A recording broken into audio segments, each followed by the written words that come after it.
મહાકુંભ 2025ના મહાકુંભ મેળામાં હર્ષાચાર્ય લાઇમલાઇટમાં હંમેશા રહે છે. તમે પણ જોયું હશે. અને તેમણે કહ્યું કે તેમણે આધ્યાત્મિકતાનો માર્ગ અપનાવ્યો છે. પશ્ચિમી સંસ્કૃતિનો ત્યાગ કરીને તેણે સનાતન ધર્મ અપનાવ્યો છે અને હવે તે નિરંજની અખાડામાં આચાર્ય મહામંડલેશ્વર સ્વામી કૈલાસનંદ ગિરીની શિષ્યા છે. જો કે પોતાની જાતને સાધ્વી કહેનાર ઢોંગી ધર્મના નામે ઢોંગ કરી રહી હોવાનો તેના ઇન્સ્ટાગ્રામમાં સ્પષ્ટ ખુલાસો થયો છે. અને પહેલા પોતાની જાતને સાધ્વી ગણાવનાર આ મોડેલે પોતે કબૂલ્યું છે કે હું કોઈ સાધ્વી નથી.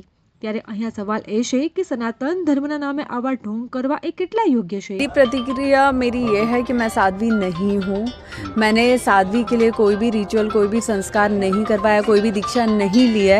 तो प्लीज़ अभी मुझे साध्वी का जो टाइटल है वो ना दिया जाए, क्योंकि मैंने सिर्फ एक नॉर्मल गुरु दीक्षा ली हुई है, मंत्र दीक्षा ली हुई है, जिसे मैं फॉलो कर रही हूँ। आगे की क्या?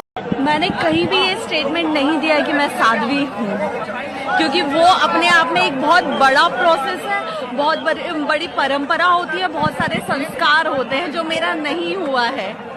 तो मैं अभी साध्वी नहीं हूँ। आप कैलासानंद गिरी जी की भक्त हैं, आप यही कह रही हैं? मैं उनकी शिष्या हूँ, मैंने उनसे मंत्र दीक्षा ली हुई है। उनसे दीक्षा भी ली हुई आपने?